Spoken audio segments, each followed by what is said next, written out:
Hi, and welcome to another Leo's Lessons. Today's topic is Twitter. Been getting a lot of questions here in my office about that. What's going on with Twitter? Well, I'm not going to cover everything that's already been covered.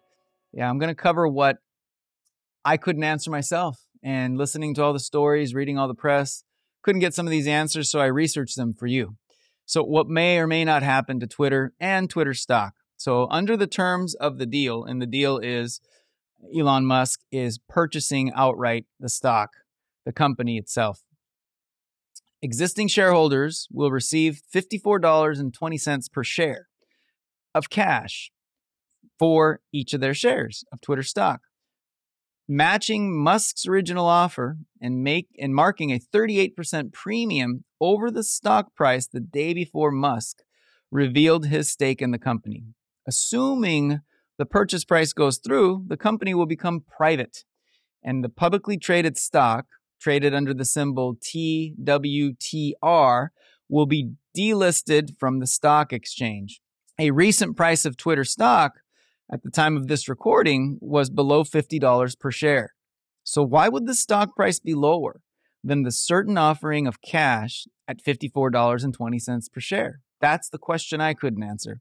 So one reason, as one of my favorite people to go to for quotes once said, Yogi Berra, it ain't over till it's over. Another reason is that the SEC, the Securities and Exchange Commission filing, revealed that there is a $1 billion breakup fee, which could be paid by either side, the buyer, Musk, or the company, essentially the shareholders. As of now, the deadline for the deal to go through is October 24th.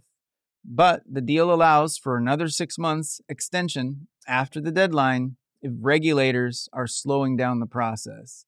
And regulators can slow down the process. In other words, the market participants have all this information, and the stock price currently reflects all that is known. The difference between the current price and the buyout price, which has been approved by the board at Twitter, is therefore the risk that A, regulators do not approve the buyout, B, Musk changes his mind, C, the fear of the unknown. Maybe there's more information out there that, like me, someone isn't able to get. If the deal does not go through, recall that Twitter's stock price was trading below $40 per share before Musk's stake in the stock was widely known. This is when he was accumulating shares and building up to a 9% stake. Total shares outstanding, that's what he owned. Since that time, the tech-heavy NASDAQ index has declined by about 12% from April 1st to April 27th. Would Twitter have also been declining by about the same rate if Musk hadn't made that offer? It's likely. That would place the stock price at about $35 per share today, indicating that there is more downside risk if the deal does not go through than upside potential if the deal goes through. So about a year ago, incidentally, Twitter was trading near $80 per share. Behind the scenes, though, Twitter's bankers delivered a report to its directors, and I think this is what convinced them to finally accept the offer. The report basically said that not only was Mr. Musk's $54.20 a share bid fair, but the company would also struggle to get there on its own. That's what people familiar with the matter said, making Mr. Musk's all-cash offer seem all that more attractive. At this point, the market is pricing in that the deal has a higher probability of going through than not going through. Why did Musk want to buy Twitter? Again, this, I think, has already been covered a lot in the press, but I'm sure you've heard all the reasons already. So what he intends to do, however, is what I looked into. So let's start with Twitter and other social media platforms. The policies they've imposed and the practices designed to make them less susceptible to harassment, manipulation, and falsehoods they see as harmful, Mr. Musk felt that those policies went overboard.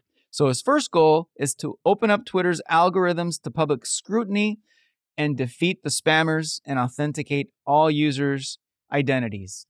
Mr. Musk says he views free speech as that permitted by the law, which is a far broader definition of what is currently allowable on most of these social networks they've adopted that have adopted policies. Quoting Musk, "I am against censorship that goes far beyond the law. If people want less free speech, they will ask government to pass laws to that effect. Therefore, going beyond the law is contrary to the will of the people." A concern as an owner of Twitter stock might be that advertising dollars may dissipate, may be lost with less content moderation. You just have to look at currently Twitter's existing policies haven't brought in a huge financial success. So it has struggled to deliver consistent profits, and losing advertisers might not be a problem for Mr. Musk. He has also said he wants the platform to rely less on advertising, which currently accounts for 90% of its revenue, totaling $5.1 billion last year, and focus more on subscriptions. I didn't know this, but there are currently subscription offerings, subscription memberships.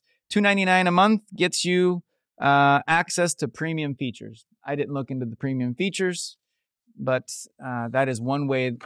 Very small percentage of the revenue comes into Twitter.